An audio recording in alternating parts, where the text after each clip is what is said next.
Hello, I'm Jason. I am the wizard, the tarot wizard, and I'm here with Nicola Stockberger. And Nicola, you are a Reiki master teacher, an Akashic Records consultant, practitioner, and an intuitive practitioner overall, right? And it's like your main focus in your work is soul healing. And welcome. How are you today?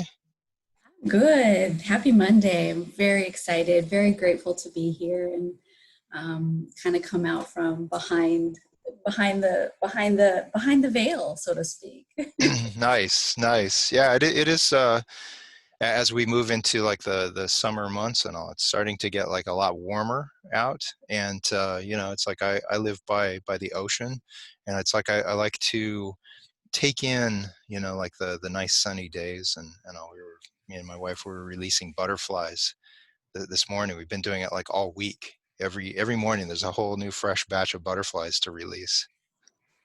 Oh, I love that. And we're actually just 2 blocks from the ocean as well. So I get my morning walk in and kind of connect with.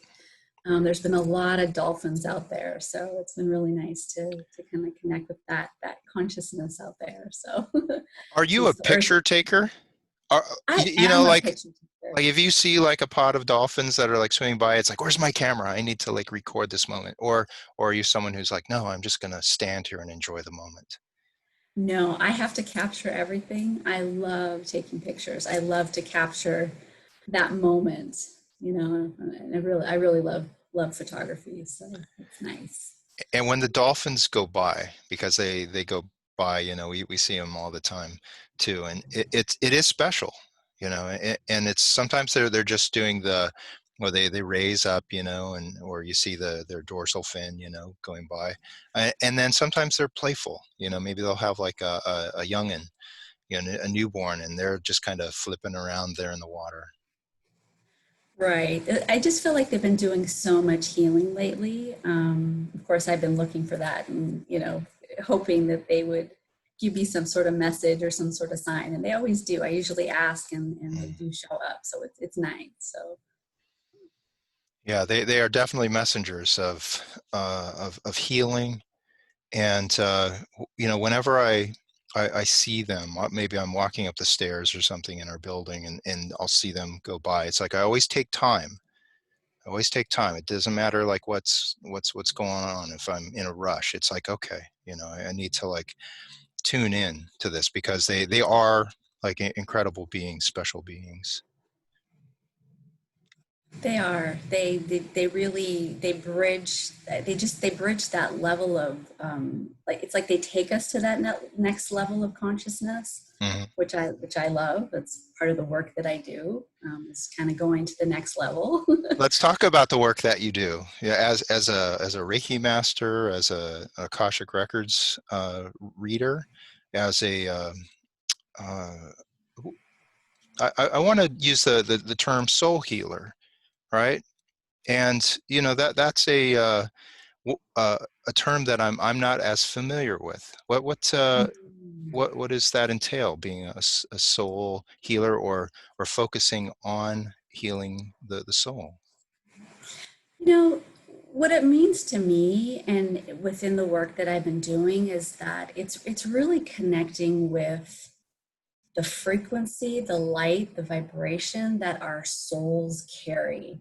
I think a lot of us who are in this field of healing, we are very connected to how we feel or what we see or what we know, and as a I guess as a feeler, I'm definitely a feeler.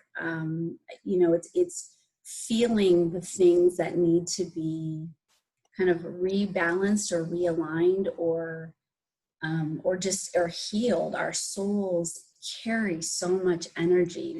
As we know, everything is energy. Every thought, every feeling, every experience we have holds energies. Even as we pass on, that energy never dies. So going in and exploring in, as we call, like the Akashic records or your soul records, it's going in and sometimes healing things that haven't been healed, or might have been disrupted before we kind of passed on or sort of left the physical body. Um, I'm really fortunate because the way I got into this, I don't know if you know how I got into this, but I am a licensed marriage and family therapist by trade. So I've been working in the counseling field for a while now, and I started to see the correlation between physical illness and mental illness and things like that. And then I started to, somebody would come into my office and they would tell me they had some sort of physical problem. And I would be like, oh my gosh, I know that person, or it would come to me that that person had some sort of trauma or some sort of abuse or some issue related to their mother or something like that.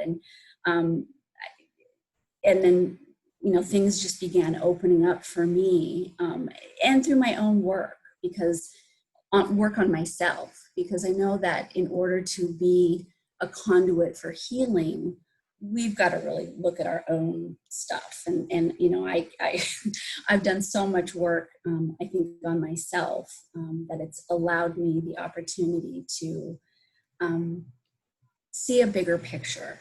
You know, I always view energy as like a TV, or like tuning into a TV, or tuning into the vibration of the client, or and I think that the more work that I've done on myself, it's again, the sort of the frequencies and the channels have, I've gotten more channels, I guess, so to speak. Did that make sense? Yes.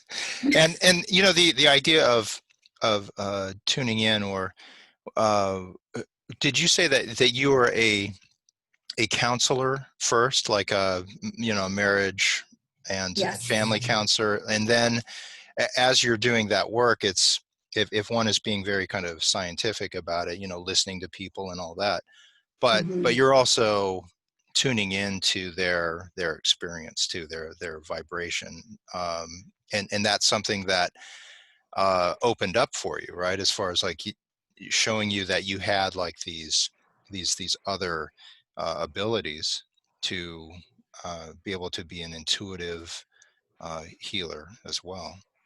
I had, I know I had, we're all, when we were born into the world, we're all very much open. And Hmm. I think a lot of the conditioning that we go through within our family or within our culture or through religion or whatever that is, we get shut down. And you know, those, you know, I remember as a child, I had ghost friends, I saw ghosts and I saw things, Did but you you know, have when you ghost got, friends? I did have ghost friends. But you know, the adults around you are like, yeah, you know, Yeah. and so, you know, it gets kind of shut down, or it gets suppressed. So what I've really come to find is that, you know, we function much better when we're not suppressed, or if we've had trauma and something's altered our thought patterns or our experience. It's like we need to just find a way to realign it and retune it, and um, just create like a kind of I don't know what I'm trying to think of the word, just create like harmony and balance. You know, everything right, especially even right now, everything is so out of balance, and we're trying to get back into balance. Do, I'm oh, go ahead. do you think this time now of you know, where so many people have been in a quarantine, like a lockdown situation, where that's creating a trauma? I definitely think it's creating a trauma, and it's also, you know, giving us the opportunity to really look within. You know, we've been kind of locked in our own sort of space and within ourselves, or with ourselves, or our circumstances, and we really have to look within. And it's, I think it's just given us an opportunity to look within and kind of redo things. It's time for redoing in a lot of ways, and things that are not in alignment with us, they're, you know, they're going to fall away, or we've got to rebalance it. Does that make sense? Well, I see that, at this time, right, where if you have to spend a lot of time with yourself in kind of one space and all, it's like that question of, do I like myself?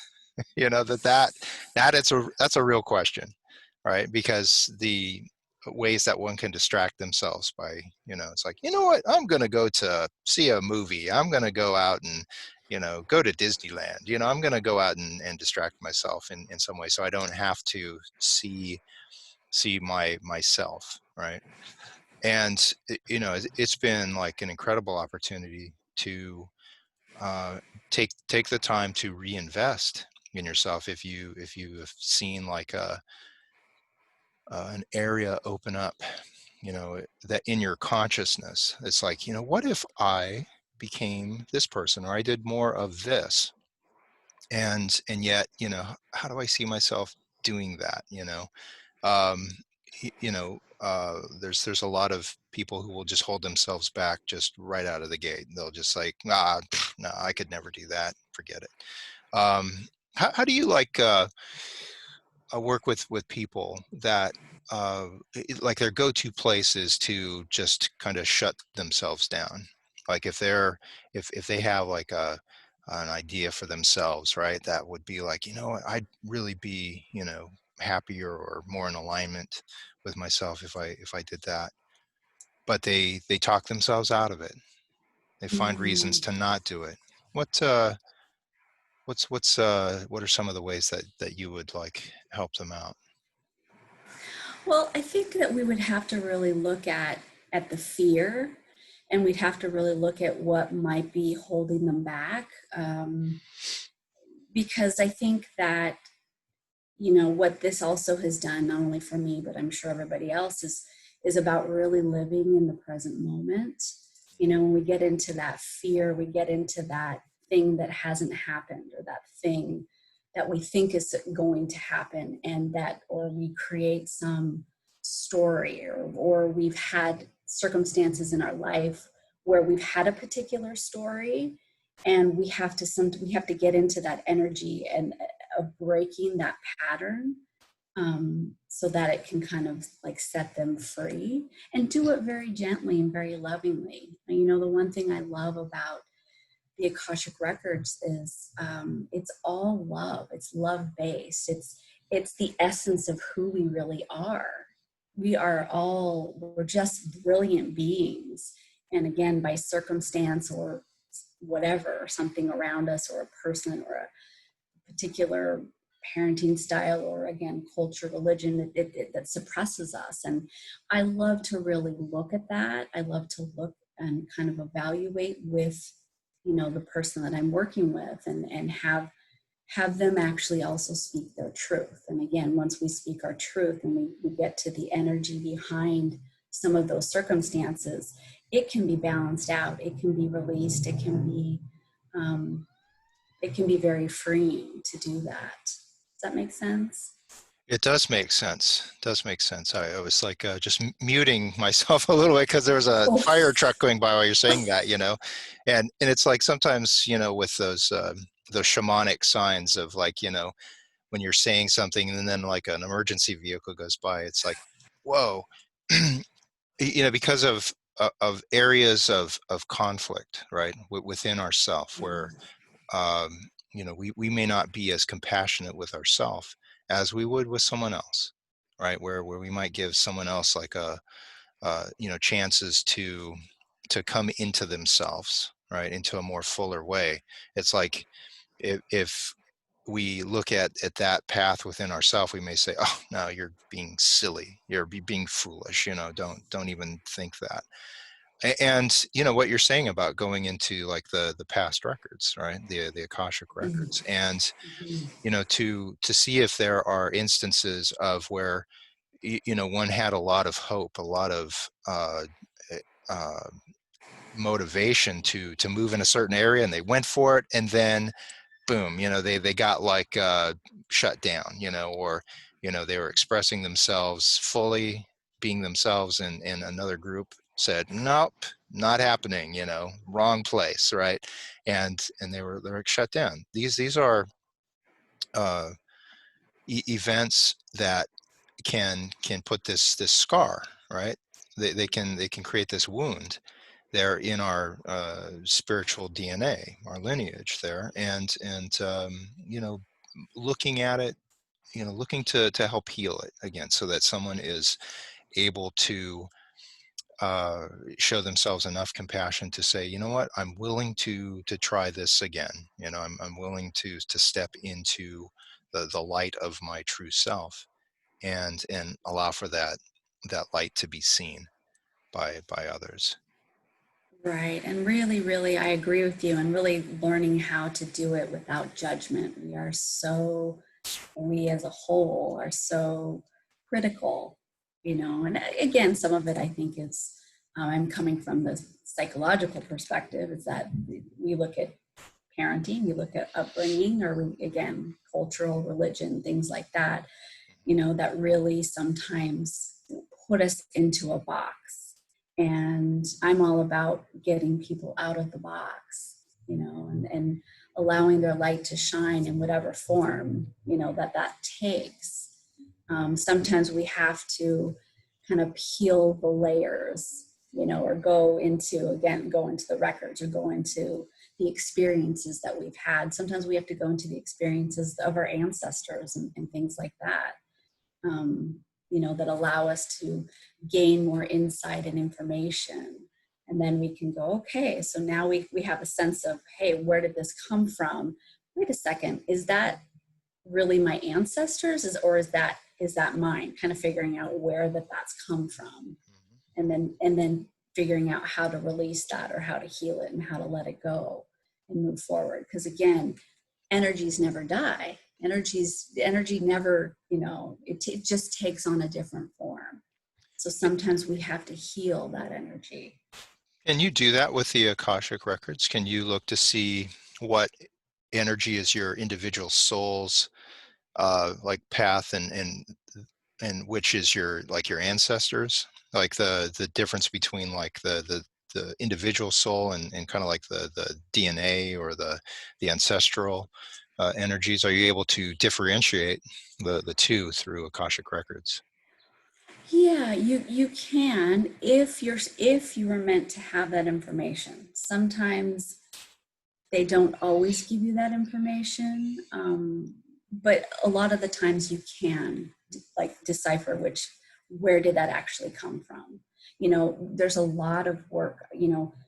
There's a lot of work that comes from being in the womb, because a lot of things that happen in the womb have a profound effect on us, just as much as, of course, lineage information or heritage, or that type of thing. But a lot of things that happen to us, at least in this lifetime, everything that happens, really, we want to look at this lifetime. We want to see what our experiences are in this lifetime, because ultimately this is the present moment. This is what we need to sort of deal with. But it's nice to kind of have that information, or kind of understand, oh, hey, yeah, I was one of those witches that got burned on the stake, and why is it that I'm drawn to this, why am I drawn to this work, or why am I drawn to animals, or why am I drawn to, helping big corporations, or, just, so it's fascinating. It's very, Were, very were you fascinating. always drawn to like the psychology of the mind or of behavior, like from early on? I have been. I came from an environment that was not so healthy. Mhm. I have I think, kind of an interesting story, of my upbringing. Come on, So that, tell us. This is what this is for, right? well, I didn't find out until my early 20s that I was part Native American. Um, but I know that I was very drawn into sort of metaphysics. Probably, I want to say like 7, 8, 9 years old. I wanted to go to a church that I didn't belong to, with family friends, who they kind of studied Ernest Holmes, the science of mind, and I would sit in the adult church, and I would take in on all this information. But I had a very traumatic childhood. I was adopted. I didn't find out to my early mid 20s that my background is Oglala Lakota Sioux. And I had met my birth mother in my early 20s. So it made a lot of sense to me. I think the way I connect with whatever we want to call this, spirit, source, God, I Yeah. think it was genetically sort of with me. But through my trauma, through all of the things that I had to kind of sort out as to, oh my gosh, why did I have all these situations in my life or circumstances in my life that weren't so easy or were actually pretty difficult. And I'm so grateful for these experiences now because I know it makes me who I am. Um, but it was just interesting to me that I never understood how another human being could hurt another human being.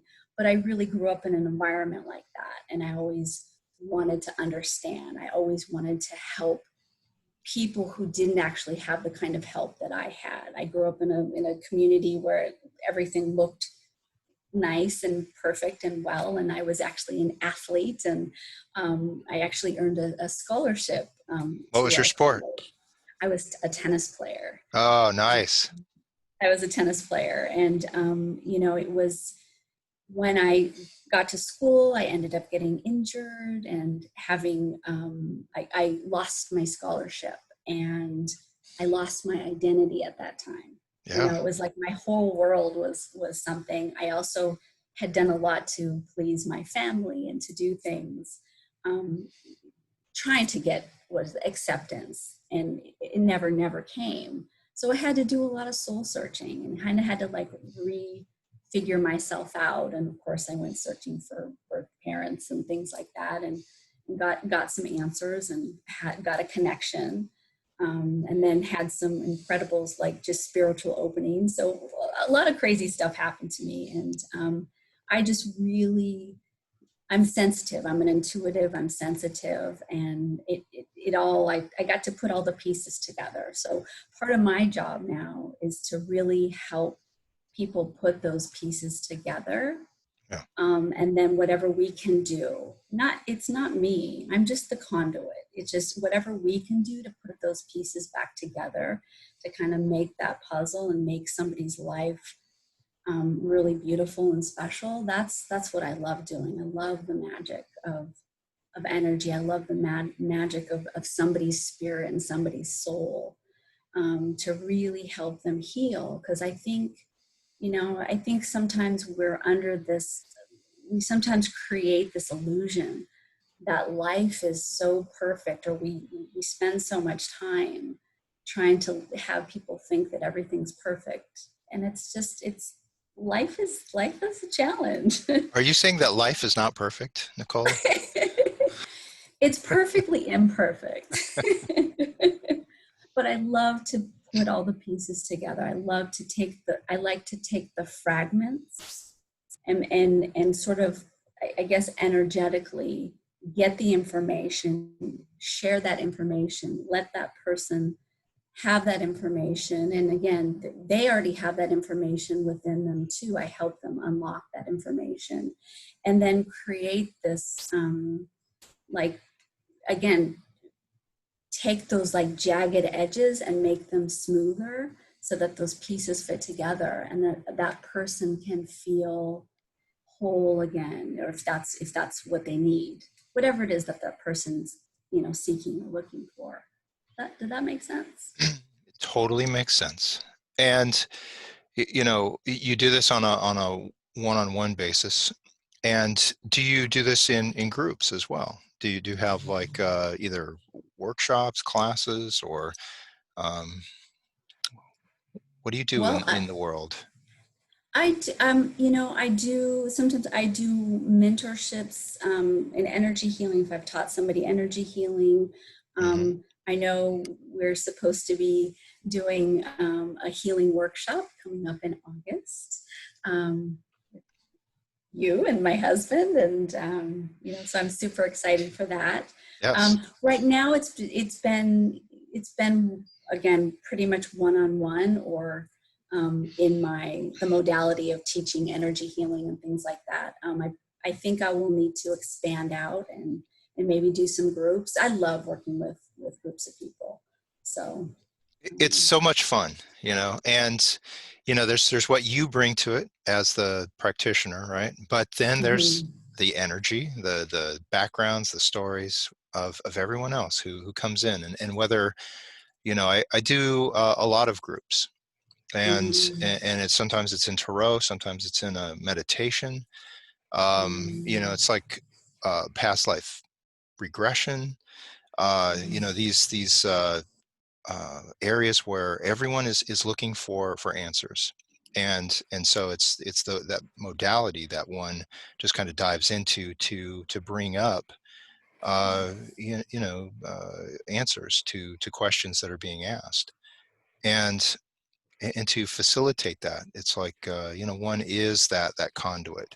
One is just the open source of being able to hear someone and then allow for either a message to come through, uh, and sometimes we're drawing upon our own experiences, but a lot of times I think we're teaching ourselves to not get stuck like on our own exact journey, and just to allow for this that being just kind of the that empty tube, that conduit that allows for a direct connection, so that people can see their own paths, and I think that's like the magic that a lot of people are looking for in their life, that is definitely not part of the mundane aspects of life, but where they can see their connection to the universe, to the divine, where they can see it open up, where they can know their part in that, of something being of something larger than just something that's can feel like it's more mundane on the surface of this world, that they're also connected to other worlds. How is it that that your own sense of being the conduit, how do you feel that is going to be opening up for you, in this kind of post quarantine world, as far as do you see yourself being more of that open channel to the divine in a larger way? I do. I mean, I do believe that it's time for my work and my energy to get out in a bigger kind of way. So I need to reach more people, and I'd like to reach more people. Hmm. Um, I tend to be a little bit more introverted, and I sit back. I'm always that little quiet observer. But it's times have changed, and we all need to speak our truth. We need to be able to come together all in a bigger way. And I think it's just time. I think this is, given us a really good opportunity to, and or even for myself, just to go, okay, wait a minute, you operate a certain way for so long, and then it's like, oh wait, all that's been sort of taken away from you, or it's shifted, Yes. and you can't really go back to the same way. The world, the universes, all of that, everyone's in need of healing and in coming together and recognizing that that sense of oneness and that sense of again, community. I think community is going to be huge. I think it would be nice for us to get back to a larger community, and thank you so much for doing what you're doing, because it's important. And I know the whole video thing, it's even new for me. So getting out here is, I think, going to have a really big impact. I can't wait till we get to meet in person, but doing this online at this point is, it's good and it's profound. So The basis of that word community, right, is communion, being able to communicate, with others, and that is such an important part. And I feel that the level of communication can rise and rise and rise.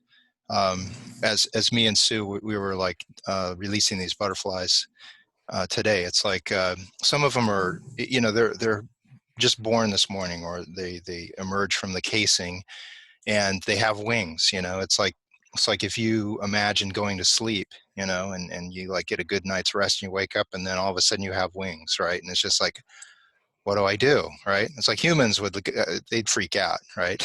But the Right. butterflies, they're like, I know what to do, and they climb out. It's like, we have them there. We pull them from the enclosures there, but they know what to do. They know that their time is then to fly, and to give ourselves permission to go to the next level, and not hold ourselves back, but to spread our wings and fly.